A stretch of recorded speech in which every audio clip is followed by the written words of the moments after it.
Shalom semuanya. Shalom. Puji Tuhan untuk firman hari ini yang terdapat di dalam Wahyu pasal 22 ayat 1 sampai ayat 21 yang akan kita baca dan renungkan bersama. Puji Tuhan, sampai detik ini Allah Bapa Surgawi masih mengaruniakan nafas kehidupan berkelimpahan bagi masing-masing kita, dan yang membawa kita sampai hari ini mana kita akan merenungkan Wahyu pasal terakhir, juga pasal terakhir dari seluruh Alkitab ini. Puji Tuhan, semua karena kebaikan Bapa. Dalam segala sesuatu yang dibukakan, dalam segala sesuatu yang kita renungkan, kita tahu bahwa semua itu adalah firman Allah, bukan untuk ditaruh begitu saja, tetapi untuk menjadi benih yang ditanam dalam jiwa kita, supaya kita bertumbuh sebagaimana yang Bapa kehendaki. Dan puji Tuhan, semua karena kebaikannya kita masih bisa menerima dan merasakan anugerahnya yang indah setiap hari. Dan itu pun yang hendak Tuhan ingatkan untuk kita semua, yang hendak Tuhan Yesus pesankan. Bahkan telah ada dari Wahyu pasal paling pertama, bahkan saat kita memulai pun dari pasal paling pertama diingatkan tentang Tuhan Yesus yang akan datang. Di dalam Wahyu pasal 1 ayat 7, lihatlah ia datang dengan awan-awan dan setiap mata akan melihat dia, juga mereka yang telah menikam dia, dan semua bangsa di bumi akan meratapi dia. Ya, amin. Dan memang benar itulah yang akan terjadi, karena firman Tuhan adalah ya dan amin, dan rencana Allah Bapa Surgawi tidak pernah gagal.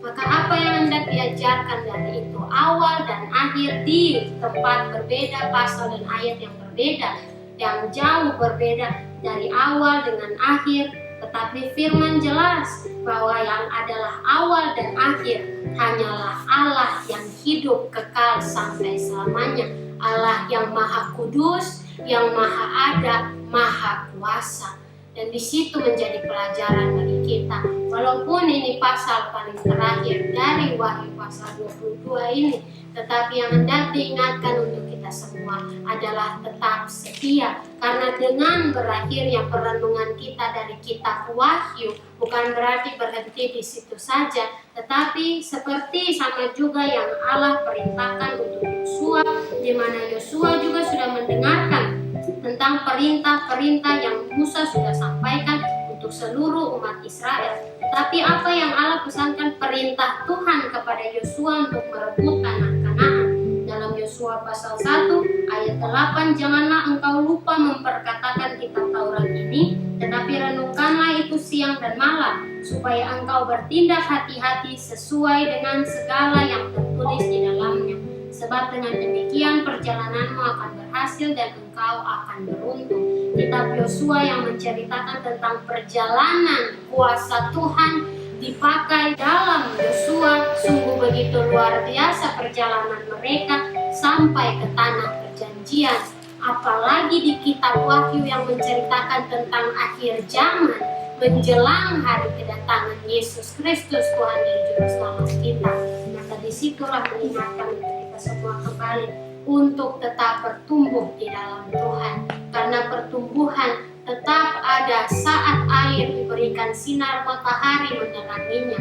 Demikian pun dengan waktu dan kesempatan yang ada saat ini, Bapa Surgawi pasti mau kita tetap bertumbuh, karena seperti perumpamaan yang Tuhan Yesus Kristus sudah nyatakan, benih dibuang ke tanah yang mana, seperti yang tadi Wahyu di dalam pasal 1 awalnya mengatakan bahwa setiap mata akan memandang kepada Dia, bahkan mereka yang menikam. Jadi siapakah kita, masing-masing kita? Apakah kita yang ikut meratapi Yesus Kristus saat di kayu salib, tapi tetap berpegang pada iman bahwa di dalam Dia ada kemenangan? Ataukah yang menikam dengan mengejek kau sudah kalah, berpikir masih ada hari esok dan nantinya? Dan disitulah yang diingatkan kita semua tentang hari ini Wahyu pasal 22 yang dibawa perikop yang sama seperti sebelumnya, Yerusalem yang baru.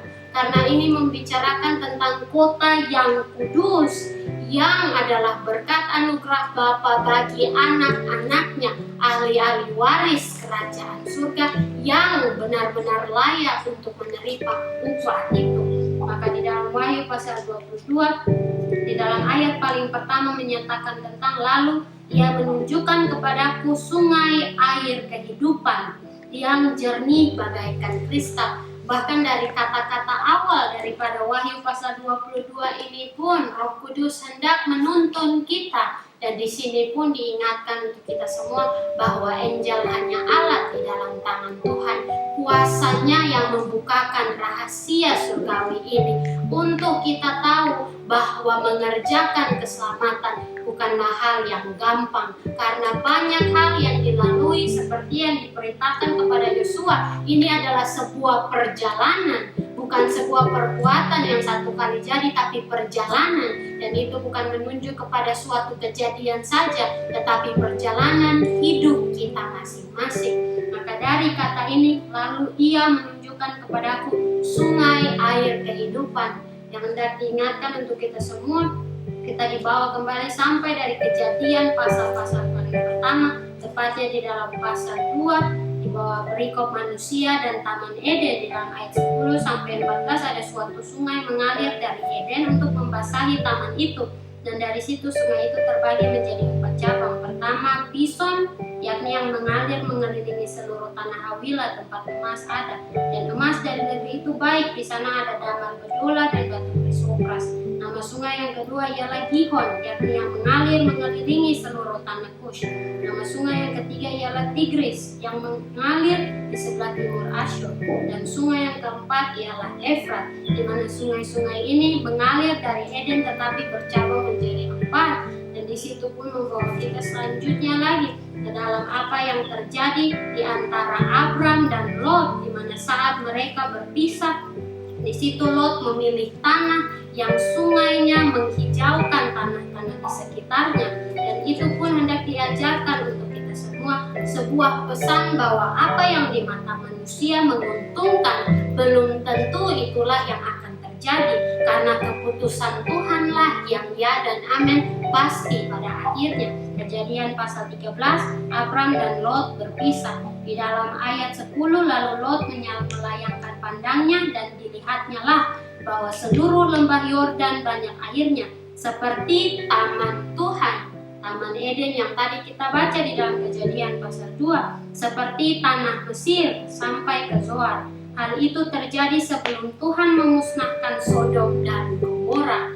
Dan memang benar, sungguh hijau, tetapi apa yang jelas di situ dinyatakan hal itu terjadi sebelum Tuhan memusnahkan Sodom dan Gomora. Bahkan dalam ayat 13 pun dinyatakan, adapun orang Sodom sangat jahat dan berdosa terhadap Tuhan, maka penghukuman pasti diberikan, karena Tuhan Allah kita adalah hakim yang adil dan benar. Ia tidak kompromi dengan dosa, tidak membiarkan kesalahan kejahatan begitu saja, tetapi menghukum setimpal dengan perbuatan yang dilakukan. Dan di situ pun membawa kita lagi ke dalam apa yang tertulis untuk Musa pada saat dia hendak diutus untuk menyelamatkan umat Ibrani, umat Israel pada saat di mana mereka diperbudak di Mesir. Di situ pun dinyatakan tentang sungai yang dimana tulah pertama pun sungai Nil airnya berubah menjadi darah seperti yang tertulis di dalam kitab Keluaran. Tetapi di situ kita dimulai dari Musa diutus Tuhan, Keluaran pasal 4 di dalam ayat 9, dan jika mereka tidak juga percaya kepada kedua tanda mujizat ini dan tidak mendengarkan perkataanmu, maka engkau harus mengambil air dari sungai Nil dan harus kau curahkan di tanah yang kering. Lalu air yang kau ambil itu akan menjadi darah di tanah yang kering itu.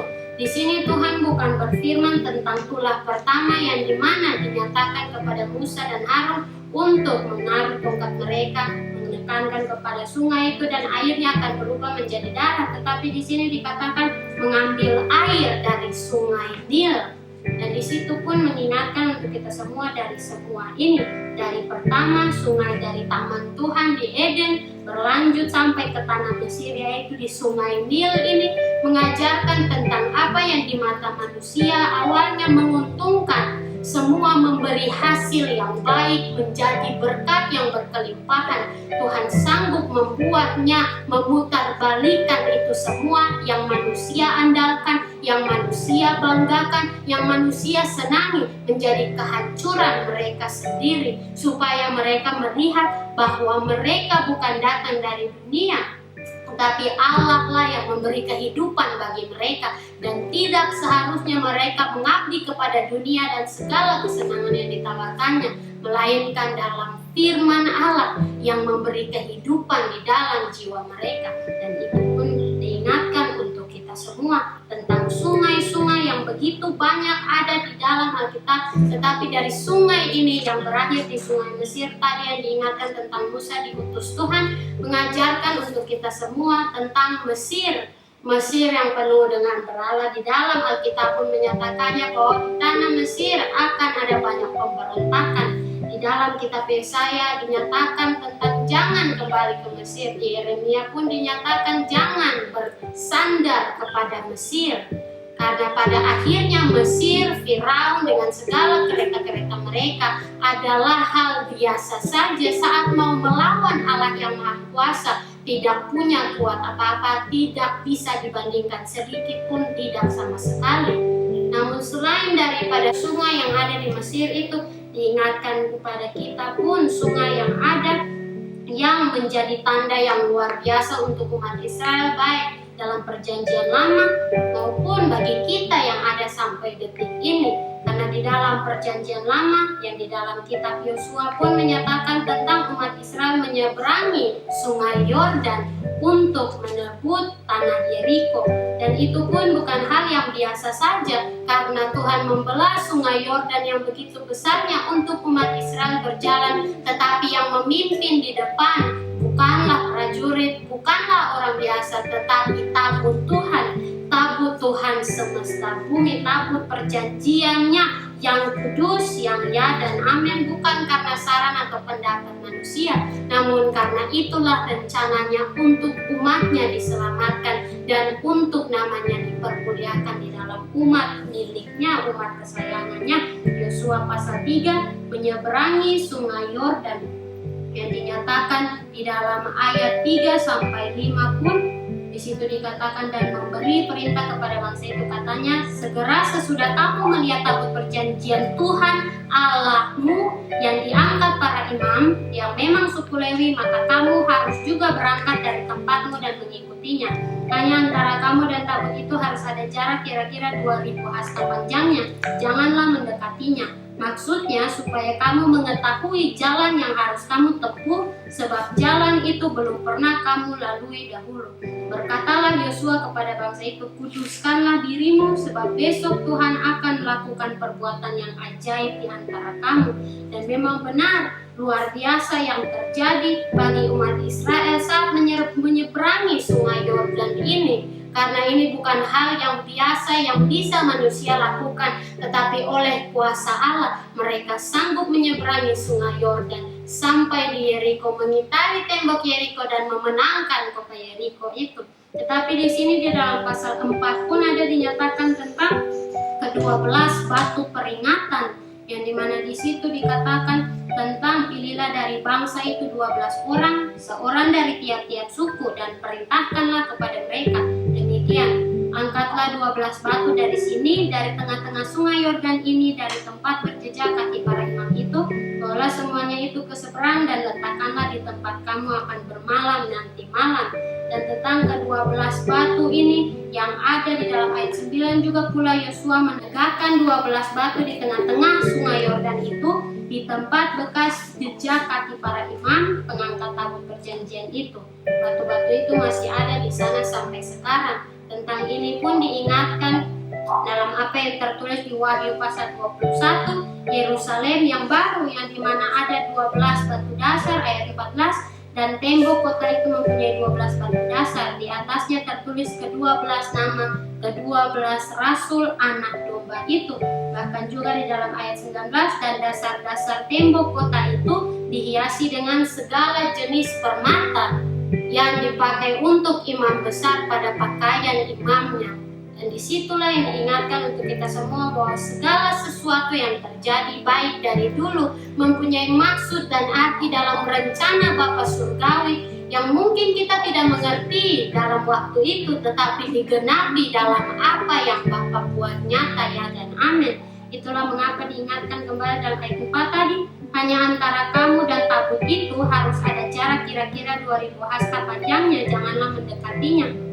Maksudnya supaya kamu mengetahui jalan yang harus kamu tempuh, sebab jalan itu belum pernah kamu lalui dahulu. Dan itu pun mengajarkan tentang pergumulan yang kita alami dan terjadi dalam kehidupan masing-masing. Bahwa terkadang kita merasa apa yang harus kita lakukan, bagaimana bisa melalui hal ini, terasa sulit untuk mencapai akhir dari pergumulan yang terjadi. Tetapi di situ Tuhan mengizinkan untuk menjadi peringatan supaya jangan kita bersandar kepada kekuatan kita ataupun kepada kekuatan orang-orang di dalam dunia, tetapi bersandar kepada Tuhan, maka Tuhan yang menjaga, Tuhan yang buka jalan, karena Tuhan berkuasa. Di atas segalanya Ia menang terlebih dahulu supaya kita menjadi pemenang di dalam Dia. Dan dari sungai Yordan yang diseberangi oleh Yosua dan umat Israel ini pun membawa kita sampai pada zaman Tuhan Yesus di dalam Matius pasal 3, Yohanes Sang Pembaptis, yang dimana dalam ayat 5, maka datanglah kepadanya penduduk dari Yerusalem, dari seluruh Yudea dan dari seluruh daerah sekitar Yordan, lalu sambil mengaku dosanya mereka dibaptis oleh Yohanes di sungai Yordan. Dan Yohanes pun sudah menegur dengan keras, bukan karena kekuatan kata-katanya sendiri, tapi dalam tuntunan Roh Kudus, dalam hikmat yang Allah Bapa berikan baginya.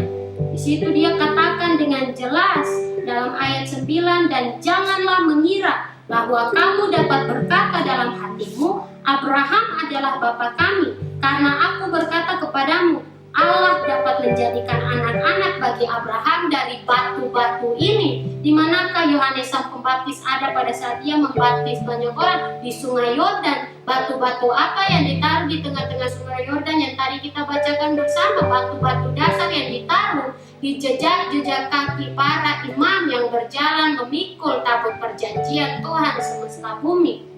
Dan itulah yang diingatkan untuk kita, di mana orang sudah melupakan, di mana orang tidak mengira tidak diperlukan lagi, di mana orang mengira bahwa segala sesuatu itu yang telah dibuang itu tidak ada arti, tidak ada maksud lagi.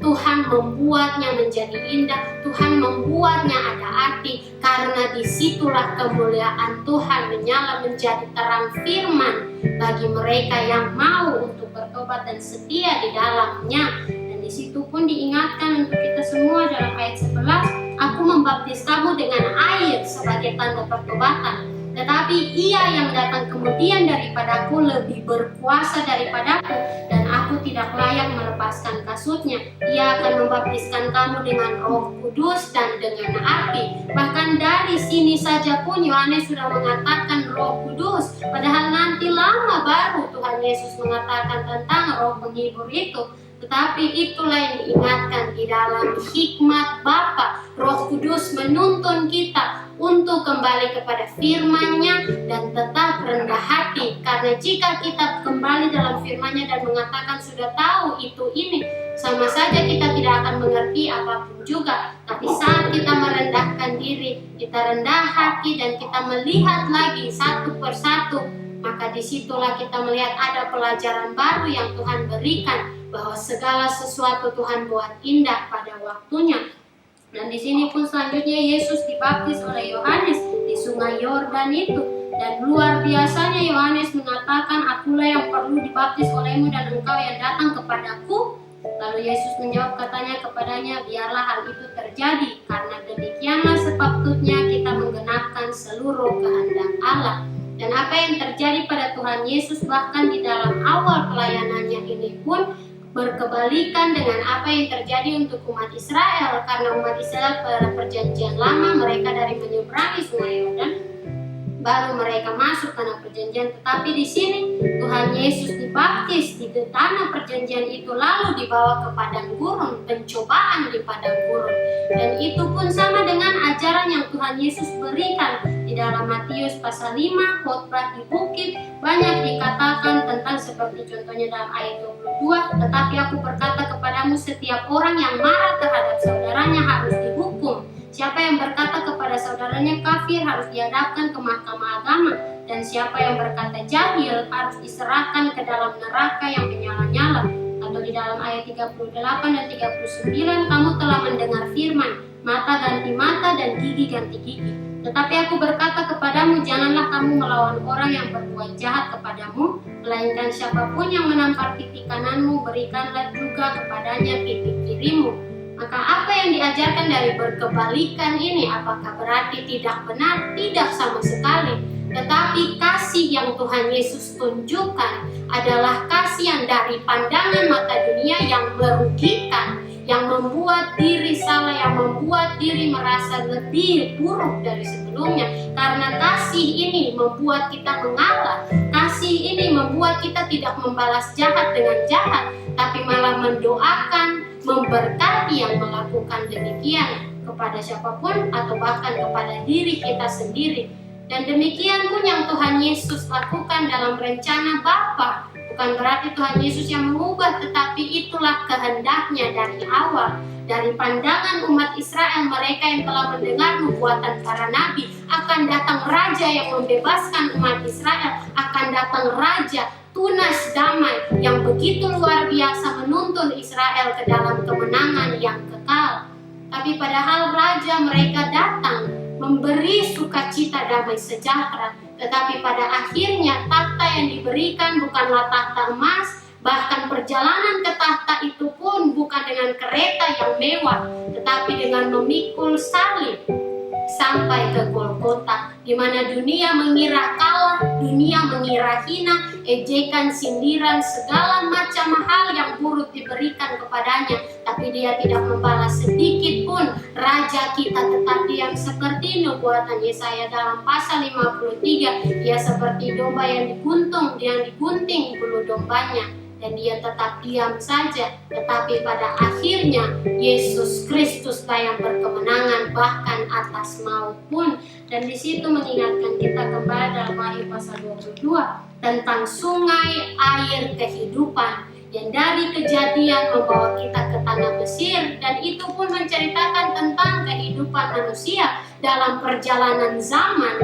Walaupun bercabang satu dengan yang lain, mempunyai keluarga, semakin mempunyai keturunan, tetapi banyak pun terjadi bahwa semakin ada banyak waktu yang diberikan, dan demikian pun semakin banyak dosa diciptakan, dan semakin banyak jatuh dalam kesesatan. Dan itulah yang diartikan dari tanah Mesir tadi, karena Tuhan hendak membawa Ibrani umat Israel keluar dari Mesir supaya jangan mereka terpengaruh dengan Allah-Allahnya, supaya mereka melihat bahwa Allah mereka setia, Allah mereka ada, Allah mereka hidup kekal sampai selamanya, supaya sampai keturunan mereka selanjutnya yang Allah janjikan untuk Abraham pun tetap mengenal bahwa Allah umat Israel adalah Allah yang maha dahsyat, yang maha kuat, maha kuasa, tidak ada tandingannya.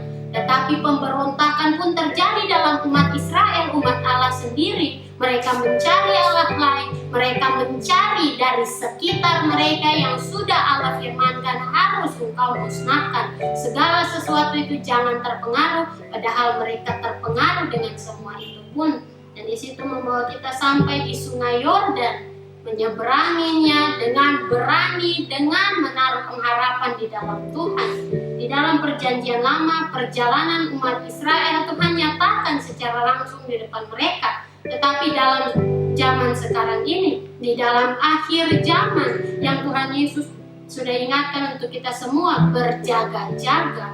Bahkan Paulus pun sudah katakan, jangan kaget karena iblis juga bisa menyamar sebagai malaikat terang. Itulah mengapa membawa kita kembali dari ayat 1 ini pasal 22 dalam kitab Wahyu, yang menunjukkan kepadaku sungai air kehidupan yang jernih bagaikan kristal, yang bukan di dalamnya kotor sampai kabur, kita tidak tahu apa yang ada di dalamnya, tetapi jernih bagaikan kristal dan mengalir keluar dari tahta Allah dan tahta anak domba itu. Di situ pun sudah difirmankan di dalam sebelumnya, perikop sebelumnya, Dalam ayat 6, firman-Nya lagi kepadaku, semuanya telah terjadi. Aku adalah Alfa dan Omega, yang awal dan yang akhir. Orang yang haus akan kuberi minum dengan cuma-cuma dari mata air kehidupan, dari sungai air kehidupan ini yang jernih bagaikan kristal, yang begitu luar biasa, memberi kesegaran yang tidak ada samanya. Karena kesegaran ini bukan kesegaran sementara, tetapi kesegaran yang memberikan damai bagi jiwa kita. Saat kita tahu tentang arti sungai ini, bahwa bukanlah hal yang biasa saja, tetapi sungai ini pun mempersatukan, menyatukan dari perjanjian lama sampai dalam perjanjian baru ini, Wahyu malahan mengingatkan untuk kita bahwa semua ada dalam kendali Bapa Surga. Bahkan dari kata ini pun jernih bagaikan kristal, yang hendak diingatkan untuk kita semua oleh Tuhan Yesus terdapat di dalam kitab Ulangan pasal 13 yang tadi pun telah diingatkan untuk kita semua di dalam ayat 1 sampai pada ayat 4, bahkan sampai pada ayat 5. Apabila di tengah-tengahmu muncul seorang nabi atau seorang pemimpin dan ia memberitahukan kepadamu suatu tanda atau mujizat, dan apabila tanda atau mujizat yang dikatakannya kepadamu itu terjadi dan ia membujuk, mari kita mengikuti Allah lain yang tidak kau kenal dan mari kita berbakti kepadanya. Dari awal terlihat baik, tapi pada bawahnya, terutama dalam ayat 2 itu, harus sangat kita berjaga-jaga tentang ini. Mari kita mengikuti Allah lain, karena Allah lain ini bisa saja mereka namakan Yesus, tetapi bukan Yesus yang tertulis di dalam Alkitab, bukan Yesus yang adalah Raja di atas segala raja, tetapi Yesus yang dibuat dari pikiran dan kemauan manusia untuk mengikuti segala keinginan mereka. Di situ dikatakan tentang yang tidak kau kenal. Mari kita mengikuti Allah lain yang tidak kau kenal. Maka jangan sampai engkau tidak mengenal Allahmu sendiri. Jangan sampai engkau sesat karena mengikuti Allah yang tidak kau kenal, karena engkau tidak mengenal Allahmu yang telah menyelamatkanmu ini. Dan di situ yang diingatkan untuk kita selanjutnya, dan mari kita berbakti kepadanya yang Allah lain ini. Maka janganlah engkau mendengarkan perkataan nabi atau pemimpi itu. Bagaimana demikian kita mau tidak mendengarkan kalau kata-kata nabi palsu ini diputar-putar supaya ada Yesus, Tuhan, Allah Bapa, Roh Kudus di dalam perkataan-perkataan mereka. Dan disitulah di dalam perjanjian baru pun diingatkan, ujilah dari buah mereka, karena semak duri tidak bisa menghasilkan buah, tetapi yang benar-benar dari Tuhan pasti kelihatan buahnya. Dan apa yang dikatakan tentang buah pun buah-buah roh, kasih, damai sejahtera, rendah hati, dan itu yang paling utama harus ada bagi mereka yang dipakai di dalam rencana Tuhan, di dalam apa yang Tuhan izinkan terjadi bagi masing-masing mereka. Tapi di sini selanjutnya pun, sebab Tuhan Allahmu mencoba kamu untuk mengetahui apakah kamu sungguh-sungguh mengasihi Tuhan Allahmu dengan segenap hatimu dan dengan segenap jiwamu. Dan inilah yang diingatkan kembali, apakah kamu mengenal Allahmu sendiri? Jangan sampai kamu dibujuk ke Allah yang tidak kau kenal, karena engkau tidak mengenal Allahmu sendiri. Engkau mengenalnya hanya sebagai Allah Bapa yang memberkati, memberikan saat berdoa pasti satu kali jadi. Jika tidak, maka Allah yang salah itu bukan Allah yang Maha Kudus, itu bukan Allah yang ada di dalam Alkitab ini. Allah yang ada di dalam Alkitab ini, yang Alkitab ini ajarkan, Dia Allah yang hidup kekal selamanya. Ia Allah yang tidak kompromi dengan dosa karena Ia Maha Kudus. Ia Allah yang Maha Kuasa, tidak ada yang menjadi pertimbangan baginya, tidak ada yang menjadi cobaan baginya. Tetapi pun Ia Allah yang adalah hakim, adil dan benar. Dan disitulah melanjutkan kepada kita dalam ayat 4, Tuhan Allahmu harus kamu ikuti. Dan bukan di sini dikatakan sebaiknya, tetapi kata harus sebuah perintah untuk kita. Tetapi dari perintah itu bukan dengan terpaksa, karena sebelumnya sudah dikatakan, apakah kamu sungguh-sungguh mengasihi Tuhan Allahmu dengan segenap hatimu dan dengan segenap jiwamu. Dan di sini selanjutnya pun kamu harus takut takut akan Dia. Kamu harus kenal paling pertama takut akan Dia, karena disitulah permulaan pengetahuan. Domba-dombanya mengenal suaranya, domba-dombanya tahu siapa yang telah datang. Yohanes pasal 10 di dalam ayat 2, tetapi siapa yang masuk melalui pintu ia adalah gembala domba. Untuk Dia penjaga membuka pintu dan domba-domba mendengarkan suaranya, dan Ia memanggil domba-dombanya masing-masing menurut namanya dan menuntunnya keluar. Jika semua dombanya telah dibawanya keluar, Ia berjalan di depan mereka dan domba-domba itu mengikuti Dia, karena mereka mengenal suaranya. Karena dari mereka mengenal suaranya itu, maka mereka mendengar perintahnya. Bagaimana bisa mereka mengenal suaranya? Karena hari demi hari mereka tetap ada bersama Dia. Dan itu pun kembali dalam perintah Tuhan untuk Yosua, hari demi hari merenungkan apa yang Tuhan perintahkan ini. Dan di situ selanjutnya lagi, kepadanya harus kamu berbakti dan berpaut, supaya jangan kita dibalikan perhatian kita kepada hal yang tidak benar dalam apa yang diajarkan ini, supaya kita berjaga-jaga. Nabi atau pemimpi itu haruslah dihukum mati, karena ia telah mengajak murtad terhadap Tuhan Allahmu yang telah membawa kamu keluar dari tanah Mesir dan yang menebus engkau dari rumah perbudakan, dengan maksud untuk menyesatkan engkau dari jalan yang diperintahkan Tuhan Allahmu kepadamu untuk dijalani.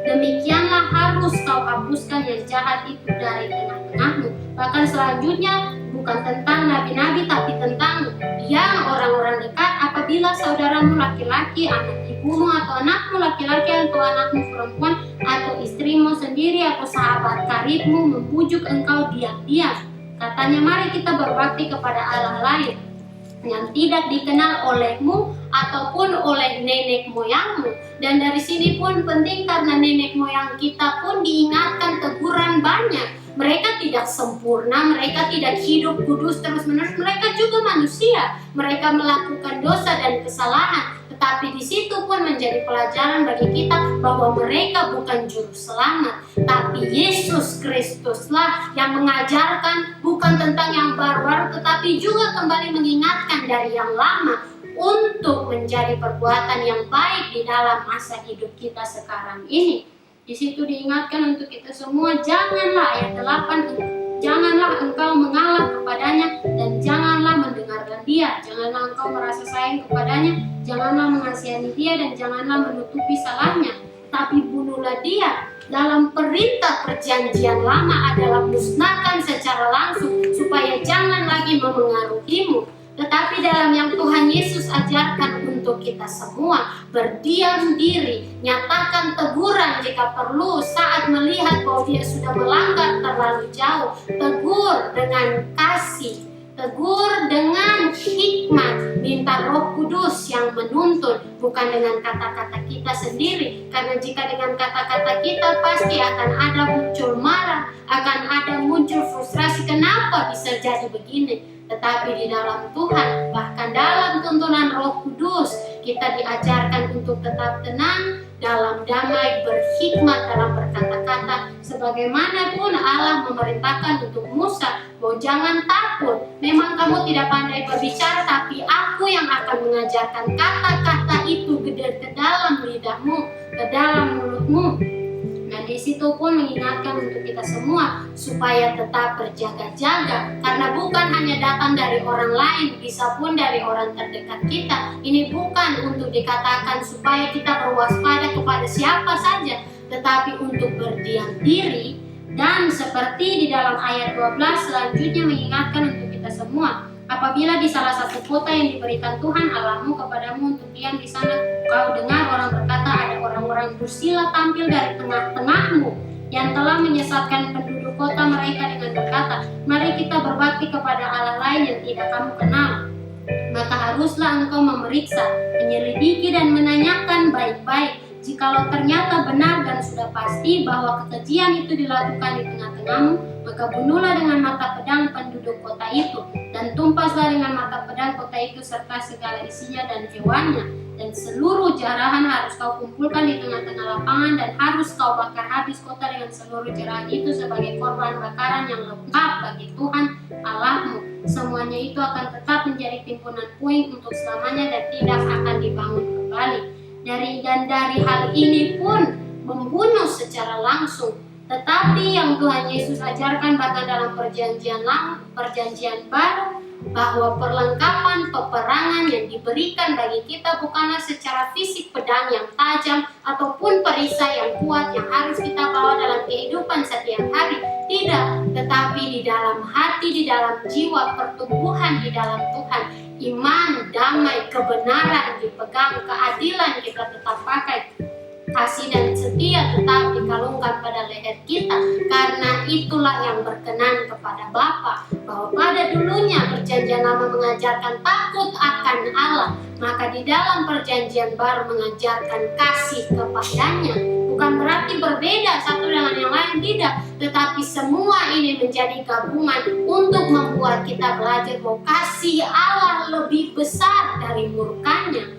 Tetapi itu bukan berarti murkanya akan padam begitu saja tidak terjadi, karena telah ditetapkan dunia ini pasti musnah. Sebagaimana kota ini saja pun, kota Sodom dan Gomora menjadi contoh dengan segala kejahatan mereka, Allah yang menghukum. Maka selagi masih ada waktu, selagi masih ada kesempatan, jelas dalam peringatan terhadap penyembahan berhala dan ibadah yang sesat. Jadi bukan hanya tentang orang-orangnya, tetapi dalam apa yang dilakukan di ibadah itu.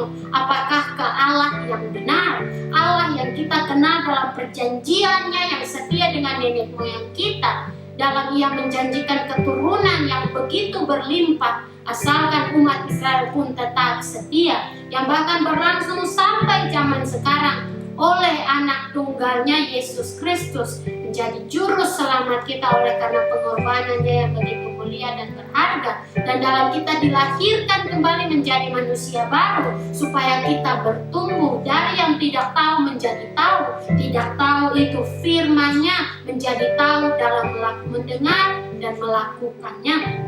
Dan itulah yang diartikan daripada Wahyu pasal 22 yang jernih bagaikan kristal. Karena saat kita melihat ke sungai yang jernih, yang sangat jernih, kita bisa melihat ke dalam ataupun bisa kembali melihat diri kita sendiri, refleksi diri kita. Apakah benar-benar seperti pertanyaan tadi, sungguh-sungguh mengasihi Tuhan Allahmu dengan segenap hatimu dan dengan segenap jiwamu. Dan itulah yang hendak diingatkan untuk kita semua, karena sungai ini mengalir keluar dari tahta Allah dan tahta anak domba itu, kudus di atas kudus, dari yang maha kudus. Di tengah-tengah jalan kota itu, yaitu di seberang menyeberang sungai itu, maka sungai ini ada di tengah-tengah jalan kota itu. Ada pohon-pohon kehidupan yang berbuah 12 kali tiap-tiap bulan sekali, dan daun pohon-pohon itu dipakai untuk menyembuhkan bangsa-bangsa yang telah diselamatkan, yang telah menang,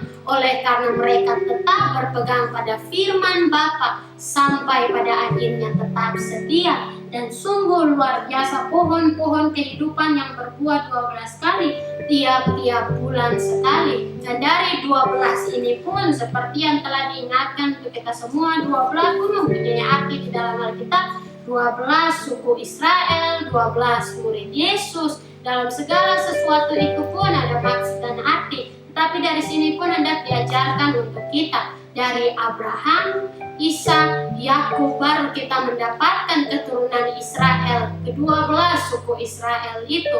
Tetapi dari situ pun mengingatkan untuk kita Abraham, dan dalam ceritanya dengan Ishak pun ada pengorbanan yang terjadi. Hampir Ishak menjadi persembahan, tetapi Allah mengatakan tidak, karena sudah melihat bahwa Abraham tetap memegang imannya, walaupun benar-benar merugikannya, bahkan sampai bisa membuat dia patah hati, kecewa sampai selamanya. Tapi dia tetap memilih untuk taat kepada Allah, walaupun itu untuk mengorbankan anaknya sendiri. Dan itu kasih yang luar biasa yang juga tertunjuk dalam Yesus Kristus Tuhan dan Juru Selamat kita. Kasih ini banyak di mata dunia ataupun di mata manusia memutarbalikkan sebagai hal yang brutal, penghukuman untuk anak Allah yang tidak berbuat salah apapun juga, yang dibebankan dosa manusia kepadanya secara terpaksa. Tuhan Yesus sudah bilang bahwa Tuhan Yesus memberikan hidupnya bukan karena orang paksa, tapi Tuhan Yesus taruh sendiri.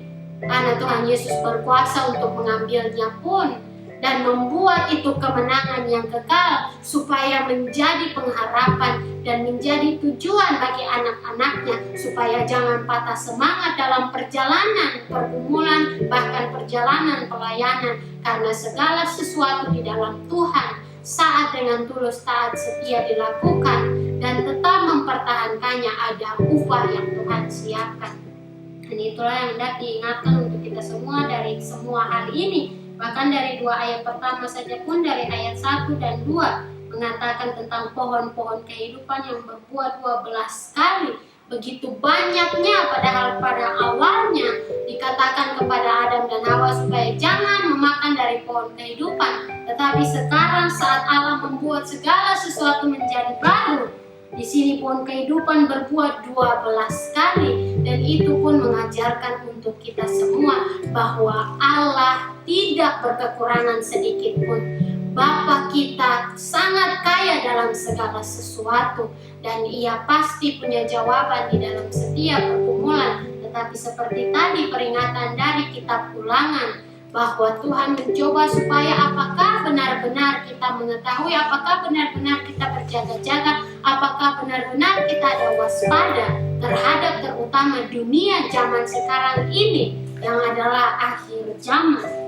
Di situ selanjutnya dalam ayat 3, maka tidak akan ada lagi laknat, tahta Allah dan tahta anak domba akan ada di dalamnya, dan hamba-hambanya akan beribadah kepadanya, dan mereka akan melihat wajahnya, dan namanya akan tertulis di dahi mereka. Sungguh luar biasa janji Allah kehidupan yang kekal. Dan di sini pun Angel hendak bersaksi tentang apa yang Tuhan Yesus Kristus izinkan untuk diperlihatkan bagi Angel, untuk Angel dibawa dan diperlihatkan tentang apa yang diizinkannya untuk dibukakan tentang kerajaan surga. Tuhan Yesus memperlihatkan tentang kerajaan surga. Di depan masuk dari gerbang surga ada gereja penghakiman, dan di sampingnya gereja perjamuan, di sampingnya lagi ada gereja yang dinamakan gereja baptis. Dan pada awalnya pun Angel kebingungan apa arti dan apa tujuan dari adanya gereja baptis yang ada di surga ini. Tetapi gereja baptis bangunannya berbeda dari gereja penghakiman dan gereja perjamuan, lebih kecil dari keduanya, tetapi bagian belakangnya seperti terbuka dan seperti tersambung dengan suatu danau yang besar sekali. Di bawahnya ada batu-batu putih yang banyak. Dan di situ yang Tuhan firmankan bahwa apa yang menjadi gereja baptis ini, apa tujuan dan kegunaannya. Anakku, gereja baptis ini adalah dalam berkat-Ku turun bagi mereka yang benar-benar mau merasakan hadirat-Ku, yaitu mereka yang benar-benar satu hati, mereka yang benar-benar datang bukan sekedar duduk berdoa lalu selesai, tetapi datang untuk merenungkan bersama firman-Ku, merenungkan kasih-Ku, maka aku hadir di situ. Karena memang benar bahwa gereja baptis ini saat ada orang-orang anak-anak Tuhan yang benar-benar bersatu dalam tuntunan Roh Kudus, air yang tersambung dengan bagian belakang gereja baptis yang dari danau itu seperti turun hujan di atas orang-orang itu yang begitu ringan sekali, tetapi dia membentuk seperti salju, saking ringannya membentuk seperti salju yang putih-putih turun ke atas orang-orang itu, memberi kesegaran, damai sejahtera. Dan itu pun yang dikatakan oleh Yohanes tadi, baptisan menjadi tanda pertobatan. Karena dalam apa yang Tuhan artikan tentang hujan air itu untuk mentahirkan noda dosa yang ada di jubah keselamatan. Setiap kali anak-anakku itu ada di dalam hadirat-Ku, dan api Roh Kudus adalah untuk memurnikan supaya mereka tetap layak dan mereka tetap menjadi pemenang di dalam Aku. Dan disitulah diingatkan untuk kita semua bahwa dalam setiap doa untuk apapun yang didoakan, bahkan di dalam hadirat Tuhan, saat kita merenung saja pun sampai ada air mata mengalir pun, Tuhan tidak melupakan, Tuhan tidak mengabaikan, tapi semua Tuhan perhatikan dan Tuhan hadir, Tuhan ada untuk kita. Dan di sini mengajarkan untuk kita semua bahwa bukan salah Tuhan jika doa kita tidak dijawab, tetapi yang Tuhan ingatkan, tetap pegang iman, pegang pengharapan, karena rencana Tuhan tidak pernah dan tidak akan pernah gagal. Karena Ia Allah yang ya dan amin firman-Nya. Ia Allah yang maha kuasa, setia dalam menggenapi janjinya. Itulah yang hendak Tuhan ingatkan. Karena yang Tuhan Yesus membukakan tentang gereja baptis ini, bahwa gereja baptis ini akan selesai dalam masa penggunaannya setelah semua orang di dalam dunia ini mengenal Yesus Kristus. Dan disitulah yang diingatkan kembali dalam firman Tuhan Yesus, bahwa pada akhirnya nanti, akhirnya akan datang saat Injil ini diberitakan di seluruh dunia. Matius pasal 24 ayat 14. Dan Injil kerajaan ini akan diberitakan di seluruh dunia menjadi kesaksian bagi semua bangsa. Sesudah itu barulah tiba kesudahannya. Dan itu pun banyak orang berpikir sekarang ini, jika orang-orang yang belum kenal Tuhan Yesus, bagaimana? Apakah mereka masuk neraka begitu saja? Apakah mereka menerima hukuman kalau mereka tidak pernah kenal Tuhan Yesus? Padahal firman Tuhan Yesus sendiri pun, semua bangsa akan tahu Injil ini. Baik mereka percaya atau tidak, tapi mereka akan tahu. Dan saat itulah tiba kesudahannya untuk menjadi penghakiman yang terakhir dan penghukuman bagi yang sudah tahu tapi menolak, ataupun yang tahu dan tidak mau untuk melakukan. Dan disitulah yang diingatkan untuk kita semua, yang sudah Tuhan Yesus juga firmankan, bahwa hamba yang sudah tahu, Lukas pasal 12, diingatkan untuk kita juga tentang kewaspadaan, berwaspada terhadap dunia sekarang ini. Banyak yang terjadi, bencana di sana sini, tetapi juga cobaan semakin banyak. Maka yang Tuhan ingatkan tentang gereja baptis ini pun, kenapa belakangnya terbuka, kenapa tidak hanya ada pintu lalu terbuka ke danau itu? Karena yang Tuhan ingatkan bahwa danau itu sudah menjadi bagian di dalam gereja baptis itu. Karena danau yang ada di belakang gereja baptis itu dinamakan danau iman. Dan batu-batu putih yang ada di bawah, di dasar daripada danau iman yang ada di surga itu adalah yang tertulis di dalam kitab Wahyu yang Tuhan Yesus janjikan bagi barang siapa yang menang. Dalam ayat 17, di dalam Wahyu pasal 2 ayat 17, siapa bertelinga hendaklah ia mendengarkan apa yang dikatakan Roh kepada jemaat-jemaat. Barang siapa menang, kepadanya akan kuberikan dari mana yang tersembunyi, dan aku akan mengaruniakan kepadanya batu putih yang di atasnya tertulis nama baru yang tidak diketahui oleh siapapun selain oleh yang menerimanya. Sama pun di sini kata barang siapa menang. Adapun di dalam yang Wahyu pasal 21 ayat 7, barang siapa menang, ia akan memperoleh semuanya ini, dan aku akan menjadi Allahnya dan ia akan menjadi anakku. Barang siapa yang menang, ini menjadi peringatan bagi kita saat ini menang dalam Kristus.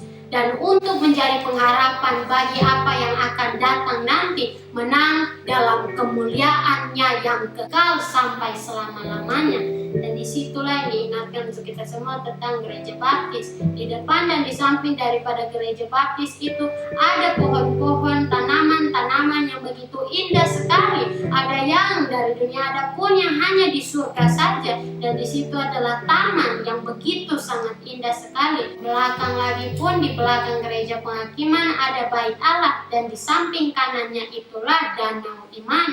Dan di depan daripada danau iman itu ada hutan yang begitu lebat sekali. Banyak hewan yang ada di dalamnya, tapi hewan yang ada di dalamnya seperti singa dan domba, mereka bermain bersama-sama. Mereka tidak bermusuhan, tidak ada yang saling berburu, tetapi satu dengan yang lain saling bersenang-senang, saling memuji Tuhan.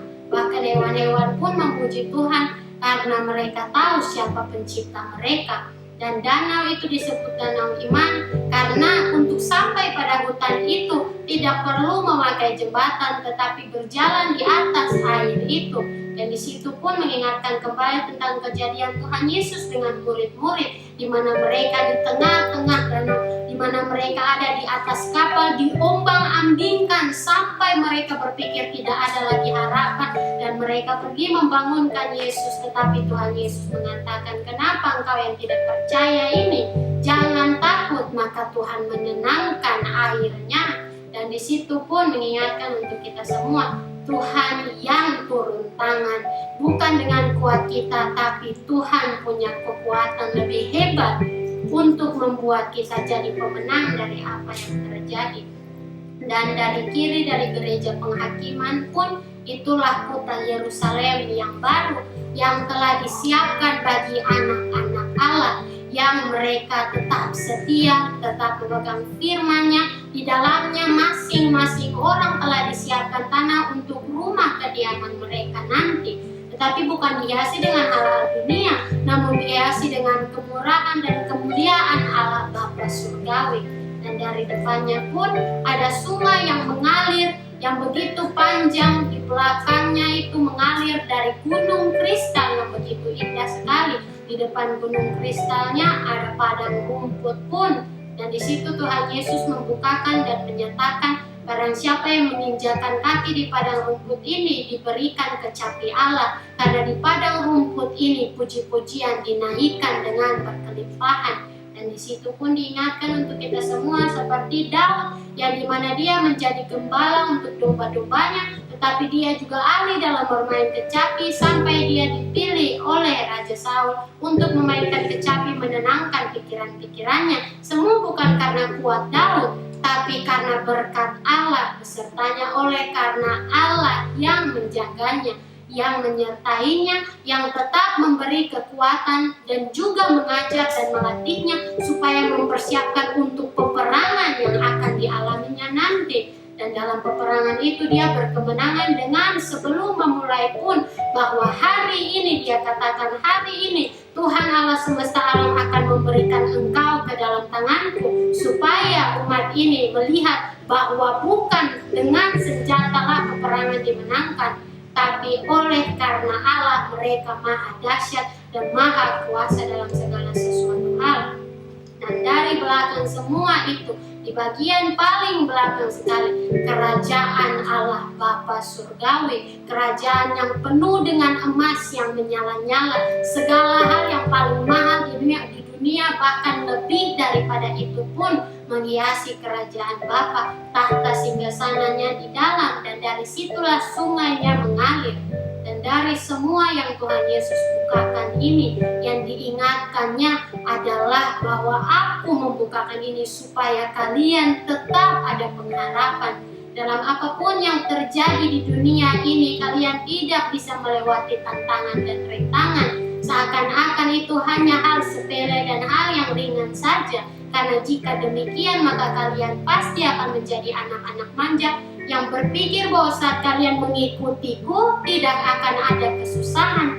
Ingatlah, memikul salib berat, tapi upah yang akhirnya menjadi milik kalian nanti lebih baik, karena upah itu adalah kehidupan yang kekal. Dan itulah yang Tuhan ingatkan untuk kita semua dari apa yang Tuhan bukakan di surga, supaya kita mengingat selalu bahwa semua yang Tuhan bukakan bukan untuk sia-sia seperti angin yang berlalu begitu saja, tetapi supaya kita mengingat tempat sudah disiapkan di surga.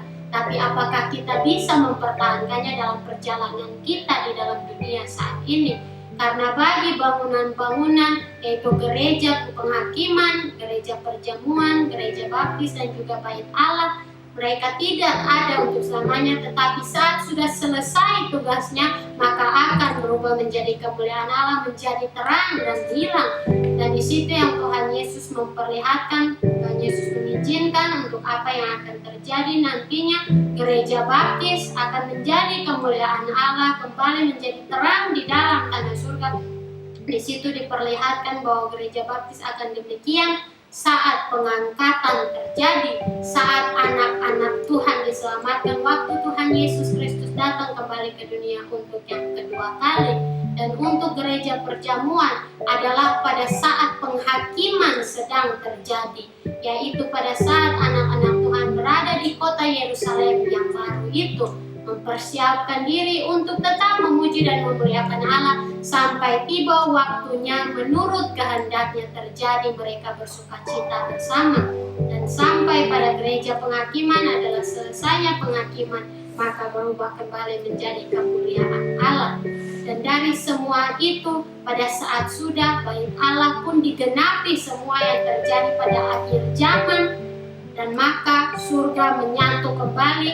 Dan di situ pun yang hendak diingatkan untuk kita semua seperti yang tertulis di dalam kitab Ibrani pasal 8 di dalam perikop imam besar perjanjian baru di dalam ayat 6, tetapi sekarang ia telah mendapat suatu pelayanan yang jauh lebih agung karena ia menjadi pengantara dari perjanjian yang lebih mulia yang didasarkan atas janji yang lebih tinggi, pelayanan yang lebih agung yang ada di tempat yang sungguh mulia dan maha kudus pun. Dalam ayat 5 sebelumnya, pelayanan mereka adalah gambaran dan bayangan dari apa yang ada di sorga, sama seperti yang diberitahukan kepada Musa ketika ia hendak mendirikan kemah. Ingatlah, demikian firman-Nya, bahwa engkau membuat semuanya itu menurut contoh yang telah ditunjukkan kepadamu di atas gunung itu. Dan demikian pun yang kota Yerusalem baru, tentang tanah dan hutan pun menyatu sampai menjadi tengah, sampai menjadi kemah suci Allah pun yang mempunyai tahap-tahap ruang-ruang dari depan, tengah, dan ruang maha kudus di belakang, yaitu di mana tahta singgasana Allah berada. Dan dari semua yang dibukakan ini, Tuhan Yesus hendak mengajarkan kita tentang kekudusan hadirat-Nya. Karena saat kita berada dalam hadirat-Nya pun, kita berada di dalam kemah suci-Nya. Itulah mengapa dalam Wahyu pasal 21 ayat 3, lihatlah, di situ dikatakan, lalu aku mendengar suara yang nyaring dari tahta itu berkata, lihatlah, kemah Allah ada di tengah-tengah manusia, dan ia akan diam bersama-sama dengan mereka. Mereka akan menjadi umat-Nya dan ia akan menjadi Allah mereka. Bahkan di sini pun dalam ayat 5, ia yang duduk di atas tahta itu berkata, lihatlah, aku menjadikan segala sesuatu baru. Dalam apa yang tidak pernah dipikirkan oleh manusia, Allah membuatnya menurut gambarannya, menurut rencananya, untuk manusia melihat bahwa segala sesuatu telah ditetapkan untuk terjadi dan tidak ada yang membatalkannya, karena itulah kehendak Bapa. Dan itu membawa kita di dalam kembali pasal 22 kitab Wahyu. Dalam ayat 3, maka tidak akan ada lagi laknat. Tahta Allah dan tahta anak domba akan ada di dalamnya, dan hamba-hambanya akan beribadah kepadanya. Karena seluruh surga bukanlah tempat untuk bersantai, tetapi untuk beribadah kepadanya, karena langsung ada di dalam hadirat-Nya yang kudus. Dan mereka akan melihat wajah-Nya dan namanya akan tertulis di dahi mereka. Dan malam tidak akan ada lagi di sana, dan mereka tidak memerlukan cahaya lampu dan cahaya matahari, sebab Tuhan Allah akan menerangi mereka, dan mereka akan memerintah sebagai raja sampai selama-lamanya, dan karena kekal tidak akan pernah berakhir. Dan di situ membawa kita sampai selanjutnya perikop, selanjutnya kedatangan Tuhan Yesus. Lalu ia berkata kepadaku, perkataan-perkataan ini tepat dan benar, dan Tuhan Allah yang memberi roh kepada para nabi telah mengutus malaikatnya untuk menunjukkan kepada hamba-hambanya apa yang harus segera terjadi. Oleh karena kehendak Allah untuk membuat anak-anaknya pengantin anak domba, supaya jangan lengah, supaya jangan menjadi 5 gadis bodoh dan 10 gadis yang telah ditetapkan untuk menyongsong mempelai laki-laki, tapi untuk berjaga-jaga, untuk tetap memegang minyak iman mereka, supaya jangan api Roh Kudus itu padam, tetapi tetap menyala untuk menjadi terang dalam kehidupan masing-masing mereka. Sesungguhnya aku datang segera. Berbahagialah orang yang menuruti perkataan-perkataan nubuat kitab ini. Dan aku, Yohanes, akulah yang telah mendengar dan melihat semuanya itu. Dan setelah aku mendengar dan melihatnya, aku tersungkur di depan kaki malaikat yang telah menunjukkan semuanya itu kepadaku untuk menyembahnya. Dan di situ pun sama terjadi seperti sebelumnya dalam Wahyu pasal 19. Dalam ayat 9, malaikat itu berkata, lalu ia berkata kepadaku, tuliskanlah, berbahagialah mereka yang diundang ke perjamuan kawin anak domba. Katanya lagi kepadaku, perkataan ini adalah benar, perkataan-perkataan ciptaan dari Allah, maka tersungkurlah aku di depan kakinya untuk menyembah Dia. Tapi ia berkata kepadaku, janganlah berbuat demikian. Aku adalah hamba, sama dengan engkau dan saudara-saudaramu yang memiliki kesaksian Yesus. Sembahlah Allah, karena kesaksian Yesus adalah roh nubuat yang akan terjadi tepat pada waktunya. Sama pun yang dikatakan dari banyaknya tanda-tanda yang terjadi di dalam dunia saat ini, bencana, bahkan penyakit yang belum satu selesai, tambah satu lagi, begitu sangat banyak kesengsaraan yang terjadi, penderitaan yang terjadi bagi dunia, seluruh umat manusia merasakannya. Tetapi disitulah arti tanda-tanda bahwa waktunya sudah dekat, karena Tuhan telah berfirman tentangnya. Barang siapa yang berbuat jahat, biarlah ia terus berbuat jahat. Barang siapa yang cemar, biarlah ia terus berbuat cemar. Dan barang siapa yang benar, biarlah ia terus berbuat kebenaran. Barang siapa yang kudus, biarlah ia terus menguduskan dirinya. Karena pada akhirnya penghakiman akan terjadi. Bapa yang memutuskan pembela kita, Yesus Kristus. Tapi saat kita tidak mengenalnya, bagaimana ia mau mengenal kita? Dan disitulah yang diingatkan kita semua. Karena dalam Yesus mengenal kita, kita pun diakui sebagai anaknya. Di dalam kitabnya tertulis nama kita, dalam kitab anak domba. Tapi inilah pesan yang hendak Tuhan ingatkan untuk kita semua. Terkait pun dengan penghakiman terakhir di dalam pasal sebelumnya, pasal 20, hukuman yang terakhir yang akan terjadi nantinya oleh Allah Bapa Surgawi sebagai hakim yang adil dan benar. Penghakiman yang terakhir bukanlah penghakiman duniawi. Peraturan dunia tidak berlaku pada penghakiman surgawi, maka kehendak Bapa lah yang jadi. Dan itu yang diingatkan untuk kita, supaya jangan kita berpikir bahwa manusia bisa dengan gampang memutarbalikan bahwa kan begini, kan dia buat begini. Tidak, semua ada buktinya, tertulis jelas. Malaikat menuliskan setiap detik perbuatan, perkataan, bahkan apa yang kita pikirkan dalam buku kehidupan kita masing-masing. Dan pada saat tiba waktu penghakiman itu, Tuhan Yesus mengizinkan untuk dibukakan dan diperlihatkan tentang apa yang terjadi, bahwa ternyata malaikat yang mencatat buku kehidupan kita lah yang membacakan setiap tulisan yang ada pada buku kehidupan kita. Hal yang baik maupun jahat, bukan poin-poin penting, tapi dari awal sampai akhir. Itulah mengapa diingatkan, bukan peraturan manusia yang berlaku, bukan peraturan dunia yang berlaku di penghakiman yang terakhir, tetapi apa yang telah ditulis dalam firman menjadi kehendak Allah lah yang digenapi. Itu pun peringatan tentang waktu yang sudah dekat. Di mata Tuhan satu hari seperti 1000 tahun, tapi juga 1000 tahun sama seperti satu hari. Dan itu membuat kita yang selanjutnya, sesungguhnya aku datang segera dan aku membawa upahku untuk membalaskan kepada setiap orang menurut perbuatannya. Aku adalah Alfa dan Omega, yang pertama dan yang terkemudian, yang awal dan yang akhir. Berbahagialah mereka yang membasuh jubahnya, seperti yang tadi di dalam gereja baptis dinyatakan dan dibukakan. Mereka akan memperoleh hak atas pohon-pohon kehidupan. Dan di situ dalam selanjutnya dan masuk melalui pintu-pintu gerbang ke dalam kota itu. Tetapi anjing-anjing dan tukang-tukang sihir, orang-orang Sunda, orang-orang pembunuh, penyembah-penyembah berhala, dan setiap orang yang mencintai dusta dan melakukannya tinggal di luar. Anjing-anjing ini pun mempunyai dua arti. Anjing yang mau untuk, ini dalam perumpamaan, yang mau untuk memaniskan diri, mencari muka di mata manusia, ataupun yang mau untuk menjadi anjing liar dan membantah Tuhannya sendiri. Aku, Yesus, telah mengutus malaikatku untuk memberi kesaksian tentang semuanya ini kepadamu bagi jemaat-jemaat. Aku adalah Tunas, yaitu keturunan Daud, bintang timur yang hilang gemilang. Dialah Yesus Kristus, Tuhan dan Juru Selamat kita, Raja di atas segala raja, anak domba yang layak di hadapan Bapa. Oh, dan pengantin perempuan itu berkata, marilah. Dan barang siapa yang mendengarnya, hendaklah ia berkata, marilah.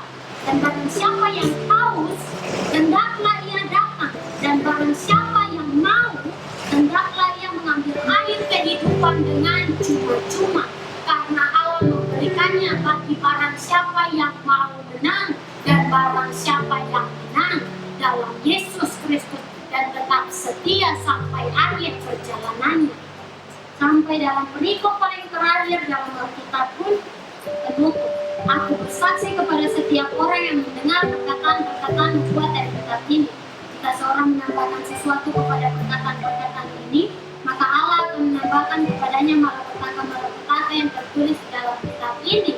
Dan jikalau seseorang mengurangkan sesuatu dari perkataan-perkataan dari kitab nubuat ini, maka Allah akan mengambil bagiannya dari pohon kehidupan dan dari kota kudus, seperti yang tertulis di dalam kitab ini, dan dari menambah dan mengurang, menambah mengingatkan kita tentang kata-kata manis, dan dari awal telah diajarkan untuk kita kebenaran, supaya kita hidup di dalamnya, takut akan Allah yang terutama, takut akan Tuhan menjadi permulaannya.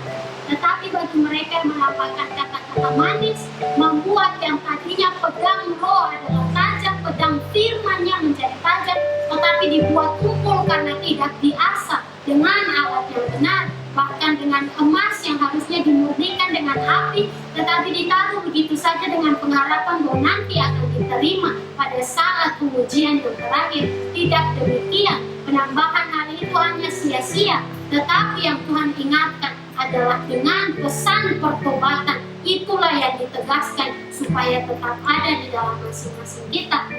Dan dalam mengurangkan adalah tentang hal-hal penghancuran, pemusnahan yang akan terjadi, tapi diambil keluar supaya jangan membuat siapapun tersinggung. Masing-masing orang bertanggung jawab atas dirinya sendiri, firman yang mengatakannya. Jelas penghakiman tidak maju secara kelompok, tapi masing-masing pribadi maju di hadapan Bapa, di hadapan Yesus, di hadapan Allah, di hadapan Roh Kudus, dan itulah yang tadi diingatkan untuk kita semua. Pada dalam selanjutnya ayat 20, Ia yang memberi kesaksian tentang semuanya ini berfirman, "Ya, Aku datang segera." Amin, datanglah Tuhan Yesus. Kasih karunia Tuhan Yesus menyertai kamu sekalian. Amin. Dan itulah penyelesaian dari Alkitab. Bahkan kitab Wahyu dari pasal 1 sampai pasal 22 ayat 21. Perjalanan ini bukanlah yang satu kali jadi, tapi dalam setiap hal yang Tuhan bukakan, diingatkan kembali kita semua sama manusia yang masih harus mengerjakan keselamatan.